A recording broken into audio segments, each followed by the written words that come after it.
بسم اللہ الرحمن الرحیم۔ شیعوں پر ہمیشہ سے تہمت لگائی جاتی ہے کہ یہ زنا کے قائل ہیں، گناہ کے قائل ہیں، متع کی اولاد ہیں۔ تو ہماری اس گفتگو کا موضوع ہے متعہ۔ ایک ٹی وی چینل سے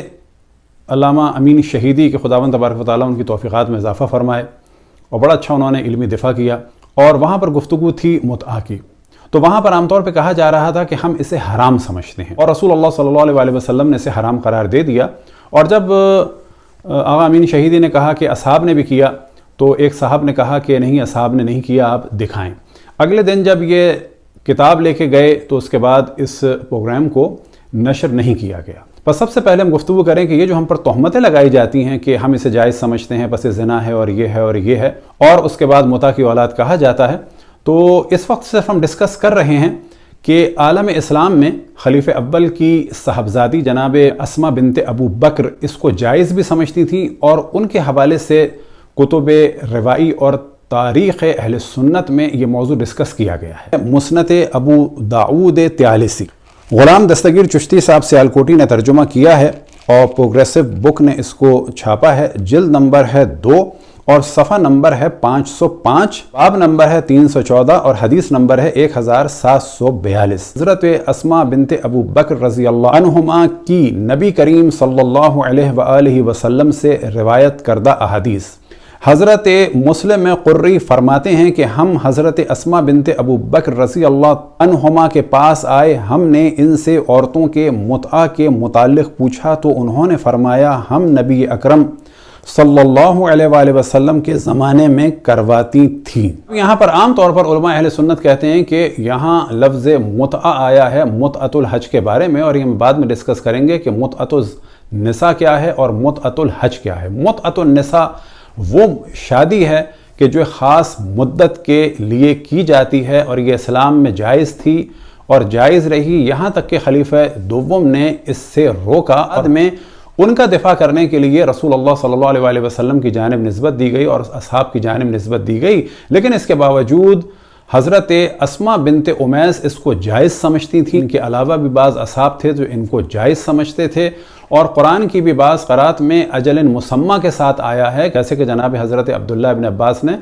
ہمیشہ اس طرح سے قرات فرمائی، وہ موضوع ہم بعد میں ڈسکس کریں گے، لیکن یہاں پر بہت واضح ہے فَسَأَلْنَاهَا عَنْ مُتْعَةِ النِّسَاء، ترجمہ کیا ہے ہم نے ان سے عورتوں کے ساتھ متعہ کے متعلق پوچھا۔ تو یہاں پر یہ بات واضح ہے کہ متعۃ الحج کے بارے میں بات نہیں ہو رہی۔ اس کا عربی متن آپ کے سامنے ہے، مسند ابی داؤد طیالسی کا، اور جلد نمبر ہے 3 اور صفحہ نمبر ہے 208 اور 1742۔ واضح ہے یہاں پر فَسَأَلْنَاهَا عَنْ مُتْعَةِ النِّسَاء فَقَالَتْ فَعَلْنَاهَا عَلَىٰ عَهْدِ رَسُولِ اللَّهِ، ان سے ہم نے سوال کیا متعۃ النساء کے بارے میں، تو آپ نے فرمایا کہ ہم نے اسے انجام دیا ہے عہد نبی میں۔ اس کے بعد حاشیہ نمبر 3 میں اس کو واضح کر دیا گیا حدیث صحیح مختلف فی متعۃ ای متعتین ہی متعۃ النساء ام متعۃ الحج، یہ اختلاف اپنے پاس سے کریٹ کیا گیا ہے تاکہ یہ متعۃ النساء کو حرام قرار دیا جائے، جبکہ اس روایت میں کوئی کنفیوژن نہیں ہے، متعۃ النساء بہت واضح ہے۔ المستند المستخرج علی صحیح الامام مسلم، اور یہ کتاب ہے الامام حافظ ابی نعیم احمد بن عبداللہ بن احمد بن اسحاق اصفہانی کی 3 جلد، اور کتاب الحج میں یہ صفحہ نمبر 341 میں ہے، حدیث نمبر 2873، اور یہاں پر بھی موضوع بہت واضح ہے فَسَأَلْنَاهَا عَنْ مُتْعَةِ النِّسَاء فَقَالَتْ فَعَلْنَاهَا عَلَىٰ عَهْدِ رَسُولِ اللَّهِ۔ آپ کے سامنے ہیں کتاب سنن الکبریٰ للامام ابی عبد الرحمن احمد بن شعیب النسائی، جلد نمبر ہے 5 اور 30 نمبر ہے 5517۔ وہی روایت ہے دخلنا علی اسماء ابنت ابی بکر فسألناها عن متعۃ النساء فقالت فعلناها علی عہد رسول اللہ، یہاں پر بھی متعۃ النساء ہی آیا ہے۔ اب آپ کے سامنے ہے جلد نمبر 6 نیل الاوتار کی شوکانی کی، اور صفحہ نمبر ہے 153 اور یہاں سے ڈسکشن شروع ہوا ہے کہ جو بہت واضح ہے کہ سب سے پہلے آپ کے سامنے ہم نے نیلے سے ہائی لائٹ کر دیا ہے، وہ حاصلها ان المتعة انما رخص فیہا بسبب العصبۃ فی حال السفر۔ یہاں پر وہ اپنی رائے دے رہے ہیں کہ متعہ کی اجازت دی گئی تھی سفر میں تاکہ انسان کوارا نہ رہے۔ اب یہاں پر جو اصل موضوع ہے اس کو پہلے ڈسکس کر دیتے ہیں، اور وہ گرین سے ہائی لائٹ ہم نے کر دیا ہے۔ جابر فرماتے ہیں کہ تمام عمر رسول اللہ صلی اللہ علیہ وسلم میں یہ جائز رہا، مدت ابی بکر اور جناب ابو بکر کے زمانے میں بھی جائز رہا، اور جناب عمر کے زمانے میں بھی جائز رہا، الی قرب آخر خلافت ہی، آخر خلافت میں جا کے انہوں نے اس کو حرام قرار دیا۔ تو یہاں پر پتہ چلا کہ یہ جو ڈسکس کیا جا رہا ہے کہ یہ جائز ہے یا نہیں ہے، تو یہاں پر واضح انہوں نے کر دیا ہے وَقَدْ ثَبَتَ عَلَى تَحْلِيلِهَا بَعْدَ رسول اللہ، بعد رسول اللہ صلی اللہ علیہ وسلم بھی ثابت ہے کہ یہ جائز تھا، خصوصاً ان لوگوں کے نزدیک کہ ان تمام صحابہ میں خاتون ہیں جو صحابیاں ہیں، اور وہ ہیں حضرت ابو بکر کی صاحبزادی اسما بنت ابو بکر اور حضرت عائشہ کی بہن جو اسما بنت ابو بکر ہیں۔ اب ریڈ سے ہم نے ہائی لائٹ کیا ہے روا عبد الرزاق فی مصنفہ ان ابن عباس کان یراها حلالا یقرؤ فما استمتعتم به منہن۔ اب یہ جو متع کی آیت ہے اسے ہم بعد میں ڈسکس کریں گے، لیکن جناب عباس اسے پڑھتے تھے الی اجل مسمى کہہ کے، وکان یقول یرحم اللہ عمر، کہ اللہ عمر پر رحمت کرے، ما كانت المتع الا رحمتا رحم اللہ بها عباده، کہ متع اللہ کی ایک رحمت تھی کہ جس کے ذریعے سے اللہ نے اپنے بندوں پر ایک رحمت کی تھی۔ ولولا نهى عمر لما احتیج الی الزنا ابدا، اگر عمر اسے حرام نہ قرار دیتے، نہ منع کرتے، تو لوگ زنا کبھی بھی نہ کرتے۔ اب آپ کے سامنے المحلہ ابن حزم کی اور جلد نمبر ہے 9، اور یہاں پر یہ مسئلہ انہوں نے دوبارہ ڈسکس کیا، اور وہ اپنی رائے دیتے ہیں ولا یجوز نکاح المتع وهو النکاح الی اجل، اور یہ متع ایک نکاح ہوتا ہے۔ بس پہلی بات یاد رکھیں کہ متع نکاح ہی ہے، یہ جو کوشش کی جاتی ہے کہ یہ نکاح نہیں ہے، نہیں، نکاح ہی ہے ان کے نزدیک۔ ولا یجوز نکاح المتع، اب اس کی ڈیفینیشن کیا ہے؟ وہو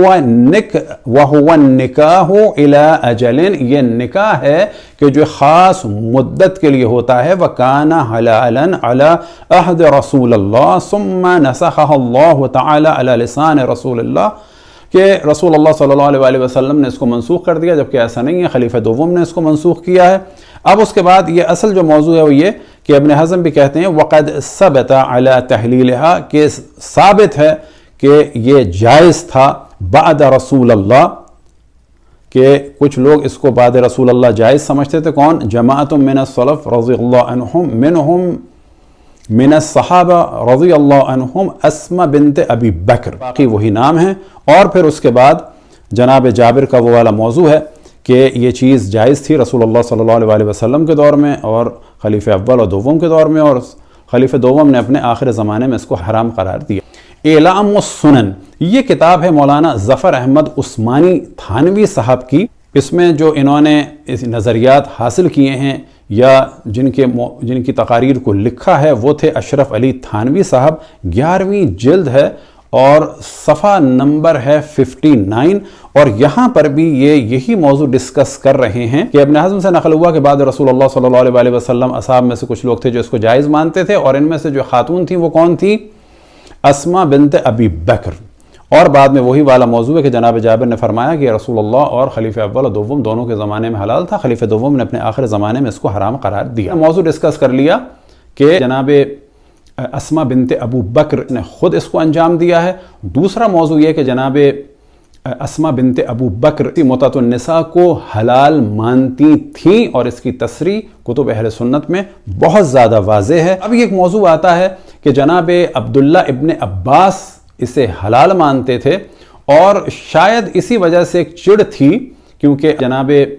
اسما بنت ابو بکر کا جو بیٹا تھا عبداللہ ابن زبیر وہ متع کے ذریعے سے پیدا تھے، تو وہ شاید اس کو اچھا نہیں سمجھتے تھے، یا اس وجہ سے کہ وہ خلیفہ دوم کی زیادہ اطاعت کرتے تھے بنسبت رسول اللہ صلی اللہ علیہ وسلم، لہٰذا جناب حضرت عبداللہ ابن عباس اس موضوع میں ناراض ہوتے تھے اور فرماتے تھے کہ میں کہہ رہا ہوں قال رسول اللہ اور لوگ کہتے ہیں قال عمر و قال ابو بکر۔ تو ان کی آپس میں بحث ہوئی اور صحیح مسلم میں لکھا ہوا ہے، اور بحث سے پتہ چلے گا کہ اس شخص میں یعنی عبداللہ ابن زبیر میں کتنی شدت تھی کہ وہ جلیل القدر صحابی رسول اللہ صلی اللہ علیہ وسلم اور سگے چچا زاد بھائی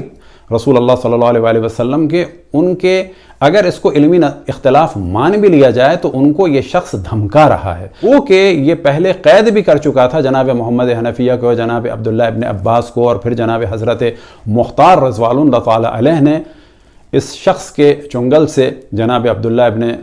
عباس کو آزاد کروایا، اور وہ آخر عمر میں نابینا بھی ہو گئے تھے۔ یہ بات بھی واضح ہے کیونکہ اس روایت میں موضوع آئے گا۔ اس کے بعد ان کو جلا وطن کر دیا تھا عبداللہ ابن زبیر نے طائف کی جانب، اور وہیں پر دنیا سے رخصت ہوئے۔ صحیح مسلم آپ کے سامنے ہے، جلد نمبر 3 ہے، اور فہرست آپ کے سامنے ہے۔ پہلے مرحلے میں باب نکاح المتعہ، نکاح متعہ کا حکم۔ اب آپ کے سامنے ہے حدیث نمبر 3429۔ مجھے یونس نے خبر دی کہ ابن شہاب نے کہا کہ مجھے عروہ بن زبیر نے خبر دی کہ حضرت عبداللہ ابن زبیر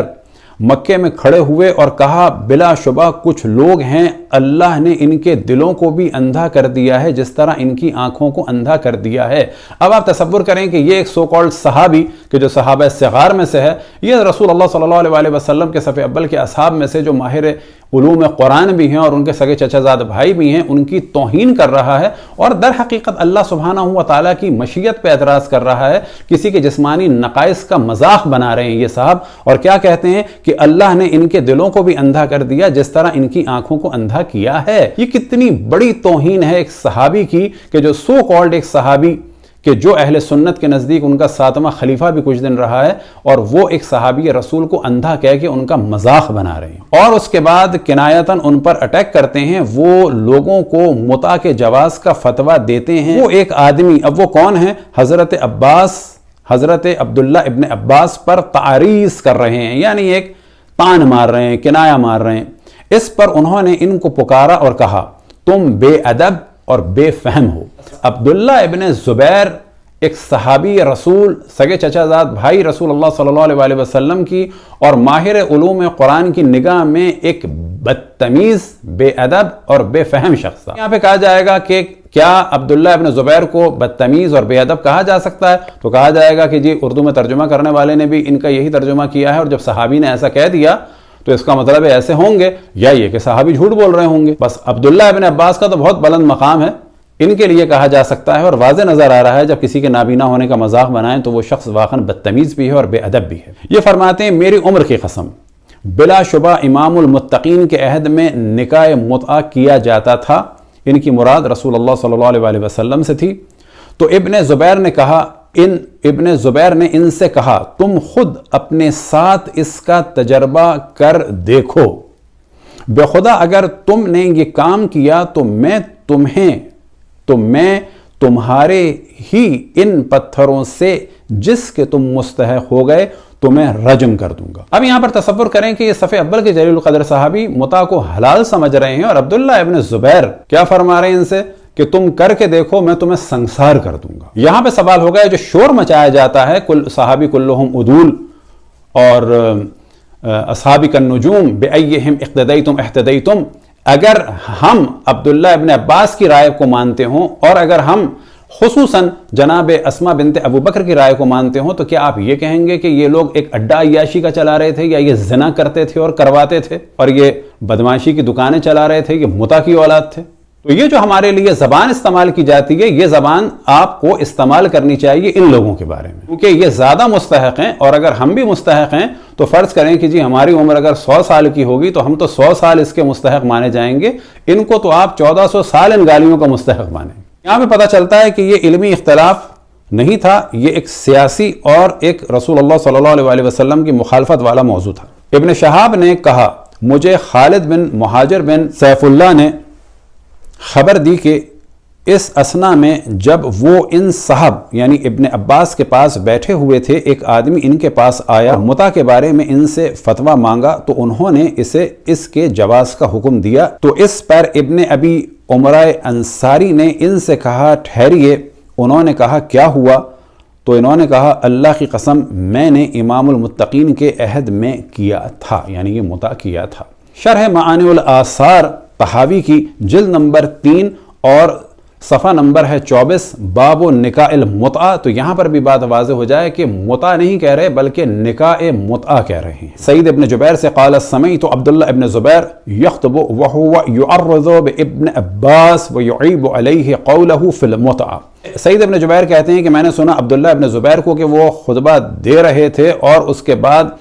ایک کنایہ مار رہے تھے، تعریض کر رہے تھے ابن عباس سے، اور ان کے اس قول کی کہ وہ متع کو جائز قرار دیتے ہیں اس کے اوپر اعتراض کر رہے تھے۔ تو ابن عباس نے کہا یسأل امہ ان کان صادقا، تو ابن عباس نے کہا اپنی ماں سے یہ جا کے پوچھے اگر یہ سچا ہے، فسألہا، اور پھر جا کر پوچھا اپنی والدہ سے، فقال صدق ابن عباس قد كان ذلك، فقال ابن عباس رضی اللہ تعالی عنہما لو شئت لسمیت رجالا من قریش ولدوا فیها، کہ ابن عباس نے کہا کہ جب ان کی والدہ نے اسما نے کہا کہ ہاں ابن عباس سچ کہہ رہے ہیں، تو ابن عباس نے اس پر کہا کہ اگر عبداللہ ابن زبیر چاہتا ہے تو میں نام بتاؤں مردوں کے قریش میں سے کہ جو پیدا ہوئے اس متع کے ذریعے سے، اس متع میں یعنی اس متع کے نکاح میں پیدا ہوئے۔ تو یہاں پہ آ رہا ہے فیہا، بعض جگہ آئے گا منہا، فیہا کا ترجمہ ہوگا جو اس متع کے نکاح میں پیدا ہوئے، منہا سے ہو جائے گا جو اس متع کے ذریعے سے پیدا ہوا۔ نخب الاخبار فی تنقیح مبانی الاخبار فی شرح معانی الاثار، علامہ بدر الدین عینی کی ہے، جلد نمبر 10 ہے، اور یہاں پر بھی یہی والا موضوع ہے کہ جو ہم نے ہائی لائٹ کر دیا ہے، سمعت ابن زبیر، اور اس کے بعد یہ فرماتے ہیں یسأل امہ ان کان صادقا، اپنی ماں سے جا کے پوچھ لے اگر یہ سچا ہے، اور اس کے بعد فرماتے ہیں لو شئت میت رجالا من قریش ولدوا فیہا، اسنادہ صحیح ورجالہ ثقات۔ اتحاف المحرہ جو ابن حجر اسقلانی کی ہے، اس میں جلد نمبر 7، تو یہاں پر بھی پورا یہی موضوع ہے، حدیث نمبر ہے 7483 میں پورا یہی موضوع ہے کہ آخر میں کہا لو شئت لسمیت رجالا من قریش ولدوا منہا، کہ جو اس کے ذریعے سے قریش کے مرد پیدا ہوئے ہیں اگر یہ چاہتا ہے تو میں ان کے نام لوں۔ پھر اسی جلد نمبر 7 میں دوبارہ یہی والا موضوع ہے کہ عبداللہ ابن زبیر جو ہے وہ ایک طرح سے تانا مار رہے تھے یا تنگ کر رہے تھے ابن عباس کو یہ کہہ کے کہ یہاں پر کچھ لوگ ایسے ہیں کہ انہا ہنا قوما اعمی اللہ قلوبہم کما اعمی ابصارہم، کہ اللہ نے کچھ لوگوں کو اندھا کر دیا ہے اور جس طرح سے ان کے دل اندھے ہیں۔ وہم یفتون فی المتع انہو لا باس بہا، اور وہ فتویٰ دیتے ہیں متع کے بارے میں کہ کوئی حرج نہیں ہے۔ فقال ابن عباس فلیسأل امہ، کہ اپنی ماں سے پوچھو، فسألہا فقال صدق ابن عباس، اور اس کے بعد یہی فرمایا لو شئت ان اسمی نأسا من قریش ولدوا منہا لفعلت، اگر یہ چاہتا ہے کہ میں کچھ لوگوں کے نام لوں قریش میں سے کہ جو اس متع کے ذریعے سے پیدا ہوئے تو میں یہ کام کر سکتا ہوں۔ میں یہ اپنی رائے دیتے ہیں علامہ بدر الدین عینی، قلت فَهَذَا يُفْسَهُ بِأَنَّ الْمُرَادِ مُتْعَةُ النِّسَاءِ لَا مُتْعَةُ الْحَجِّ، ان ساری باتوں سے بالکل واضح ہو گیا ہے کہ یہاں پر مراد جو ہے متعۃ النساء ہے نہ کہ متعۃ الحج۔ اب زیادہ شور جو ہیں وہ وہابی مچاتے ہیں، لہٰذا ان کی خدمت میں ابن تیمیہ کا یہ ہم نے کتاب کا حوالہ دے دیا ہے، اور جلد نمبر ہے 1 اور صفحہ نمبر ہے 534، اور یہاں پر بہت واضح ہے کہ سب سے اوپر کی جو ہیڈنگ ہے وہ دیکھ لیں، کیونکہ موضوع سے ریلیٹڈ نہیں لیکن اس کو بیان کر دیتے ہیں کہ جب عمر نے اراد ان ینہی عن المتعہ، کہ جب انہوں نے ارادہ کیا کہ متع سے روکا جائے، ابی ابن کعب نے کہا کہ یہ ایسی بات نہ کرو، قد تمتعنا مع رسول اللہ، ہم نے رسول اللہ صلی اللہ علیہ وسلم کے زمانے میں متع کیا ہے۔ اس کے بعد جو بڑا سا ایرو لگا ہے یہاں پر ان سعید ابن جبیر، وہ پوری روایت ہے کہ عبداللہ ابن زبیر نے کہا ہا ہنا قوما اعمی اللہ قلوبہم کما اعمی ابصارہم، کہ کچھ لوگوں کو اللہ سبحانہ و تعالیٰ نے اندھا کیا ہے جس طرح سے کہ ان کے دل اندھے ہیں، اور اس کے بعد کہا کچھ لوگ اس کو حلال سمجھتے ہیں، تو جناب عباس نے فرمایا کہ جاؤ اپنی ماں سے پوچھ لو۔ اس کے بعد کہا لو شئت ان اسمی ناسا من قریش ولدوا منها لفعلت، کہ اگر یہ چاہتا ہے کہ قریش کے کچھ لوگوں کے نام میں بتاؤں کون متا سے پیدا ہوئے تو میں بتاؤں گا۔ اور آخر میں یہاں پر جناب عبداللہ ابن عباس سے یہ موضوع ڈسکس ہوا، اور خود یہاں پہ ہے ابن عباس کہ نہا ابو بکر و عمر عن المتع، کہ رسول اللہ صلی اللہ علیہ وسلم کے زمانے میں متع کرتے تھے، بعد میں منع کیا ابو بکر نے و عمر نے متع سے۔ المسند لامام احمد الحنبل، اور جلد نمبر ہے 5 اور صفحہ نمبر ہے 48 اور حدیث نمبر ہے 3121، اور یہاں پر یہی موضوع انہوں نے ڈسکس فرمایا۔ اقول قال النبی صلی اللہ علیہ وآلہ وسلم ویقول نہا ابا بکر عمر، کہ اور اس کے بعد اسنادہ صحیح۔ بس یہاں بھی واضح ہوا کہ رسول اللہ صلی اللہ علیہ وسلم کی بات کو بہت ساری جگہ اہمیت نہیں دی گئی، جس طرح سے جناب عمر نے ایک اپنے زمانے میں بدعت شروع کی کہ 3 طلاقوں کو ایک وقت میں جاری کر دیا جائے، اس کو انشاءاللہ ڈسکس کریں گے۔ اور اسلام کا ایک قانون کہ جس کو کہا جاتا ہے محلل یا حلالہ والا موضوع، اس کو بڑا خراب کر کے قرآن کے مذاق کا سبب بنایا جا رہا ہے۔ انشاءاللہ اس موضوع کو ڈسکس کریں گے، اور گزارش ہے سننے والوں سے کہ جو ہمیں جو بھی تہمت لگاتے ہیں، اب وہ یہ ساری تہمتیں جناب ابو بکر کی صاحبزادی اور جناب عبداللہ ابن عباس اور جناب عبدالجابر ابن عبداللہ انصاری، جناب عبداللہ ابن مسعود اور دیگر اصحاب پر لگائیں۔ اس بات کو جان لیں کہ یہ کام حلال تھا، اور جو کام بھی شریعت میں بعنوان شریعت حلال رہا ہو اور بعض اصحاب کے نزدیک یہ بعد میں بھی حلال تھا، اس کا مذاق بنانا در حقیقت شریعت کا مذاق بنانا ہے۔ آپ نہ مانتے ہوں تو نہ مانیں، یہ بالکل ایسا ہے جیسے کہ آپ کا کوئی اولو الامر اس وقت بھی فتویٰ دے سکتا ہے کہ دوسری شادی حرام ہے، لیکن کچھ لوگ کہیں گے کہ نہیں ہے۔ تو آپ کا تو کوئی بھی خلیفہ کچھ بھی کہہ سکتا ہے، لیکن ہم خداوند تبارک و تعالیٰ کی کتاب اور کتاب کو سمجھتے ہیں احادیث رسول اللہ صلی اللہ علیہ وسلم اور احادیث اہل بیت علیہم الصلاۃ والسلام کے ذریعے سے۔ وصلی اللہ علی محمد و آلہ الطاہرین۔